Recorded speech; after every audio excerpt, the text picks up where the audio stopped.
SLBC టన్నెల్లో చిక్కుకున్న వారిని కాపాడే చర్యలను వేగవంతం చేసింది తెలంగాణ ప్రభుత్వం.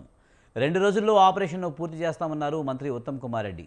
ప్రమాదం జరిగిన చోటుకు వెళ్లేందుకు సమగ్రమైన ప్రణాళికతో ముందుకు వెళ్తున్నట్లు వెల్లడించారు. దేశ సరిహద్దుల్లో టన్నెల్స్ నిర్మించే నిపుణులు, ఎక్కడ ఎలాంటి ప్రమాదాలు జరిగినా సహాయక చర్యల్లో పాల్గొనే ఎక్స్పర్ట్స్ను తీసుకువచ్చి వారి సహాయం తీసుకుంటున్నామని వెల్లడించారు మంత్రి ఉత్తమ్ కుమార్ రెడ్డి. हम जहाँ तक पहुँचना था हम पहुँच चुके हैं। हमारे साथ एनडीआरएफ की टीम ने भी हिम्मत करी है। ये फिरोज हमारे साथ, ये हमारा राशिद, ये मुन्ना कुरैशी अंदर जाते हैं। मुन्ना इतना लंबा रिक्स मतलब मुन्ना मुन्ना वापसी, मुन्ना प्लीज, मुन्ना वापसी। नहीं नहीं, इससे आगे नहीं, इससे आगे नहीं, मुन्ना इससे आगे नहीं बिल्कुल भी। चलो चलो बाहर चलो, बिल्कुल कमोन। इतनी ऐसी जगह आ गई है कि बिल्कुल बहुत बड़ा रुकना 1 मिनट भारी पड़ रहा है यहाँ पे, बहुत बड़ा रिक्स। ये हमारे फिरोज कुरैशी रेड माइनर जो हमारी टीम लगी प्रयास कर रही है, जिद्दोजहद में लगे हुए हैं। ये पूरा देखो, पूरा का पूरा रिक्स, ये टूटा हुआ है, कितना बड़ा रिक्स ले रहे हैं। ये पूरा किराए के, ये देखो पूरा का पूरा। ఇప్పటికే ప్రమాద స్థలంలో సహాయక చర్యలను వేగవంతం చేశామని వెల్లడించారు మంత్రి ఉత్తమ్. గ్యాస్ కట్టర్తో కట్ చేసి దెబ్బతిన్న టీబీఎంను వేరు చేస్తున్నట్టు తెలిపారు. మట్టి నీరుతో నిండిపోయిన స్టీల్ను పూర్తిగా తొలగించి పూడికిలోనికి వెళ్లాలని నిర్ణయించినట్టు తెలిపారు మంత్రి Uttam Kumar Reddy.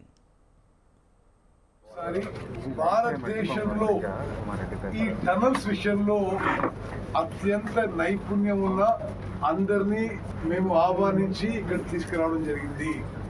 Border roads organisation లో దేశ సరిహద్దుల్లో టనల్స్ నిర్మించే వాళ్ళు గత కొన్ని సంవత్సరాలుగా భారతదేశంలో ఎక్కడ టనల్ యాక్సిడెంట్ జరిగినా అందులో పాల్గొన్న వారిని ఈ రోజు మేము ఆహ్వానించి మరి మా ఎప్పుడు తీసుకొచ్చి ఈ రోజు టనల్లో కూడా పంపించి మరోసారి పరిశీలన చేయడం జరిగింది. డీ వాటరింగ్ చేసి ఆ టనల్ బోరింగ్ మిషన్ ఏదైతే కొలాప్స్ అయిపోయిందో గ్యాస్ కట్టర్స్ ఉపయోగించి అది కట్ చేసి. ప్రకృతి విపత్తును సైతం రాజకీయం చేసి లబ్ధి పొందాలనుకునే వారి గురించి తాను మాట్లాడదలుచుకోలేదన్నారు మంత్రి ఉత్తమ్ కుమార్ రెడ్డి. దేశ విదేశాల్లో ఉన్న టన్నెల్ ఎక్స్పర్ట్ సూచనలతో ముందుకు వెళ్తున్నట్లు వెల్లడించారు.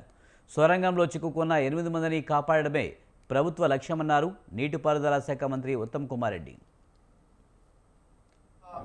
పేరుకుపోయిన మట్టి నీరుతో ఉండే ఏ సిల్ట్ ఉందో ఆ సిల్ట్ ఒక 200 మీటర్ల వరకు పెరిగిపోయి సుమారు 15-20 ఫీట్ల వరకు పెరిగి ఉండి కొంత రెస్క్యూ ఆపరేషన్స్ లో కొంత ఆటం జరిగిన మాట మీ అందరూ గమనిస్తున్నారు. ప్రతిపక్షాలు చాలా దురదృష్టకరమైన విధంగా మాట్లాడడం, ఈ దిగజారిన మాటలు అనవసరం.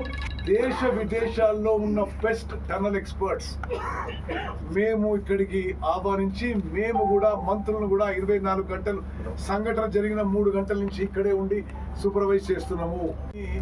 ఒక రాజకీయంగా లబ్ధి పొందే ప్రయత్నం చేస్తే దాని గురించి ఈ స్టేజ్ లో నేను మాట్లాడదలుచుకోలేదు. ఇప్పుడు అక్కడ పేరుకుపోయిన మట్టి నీరుతో ఉండే ఏ సిల్ట్ ఉందో ఆ సిల్ట్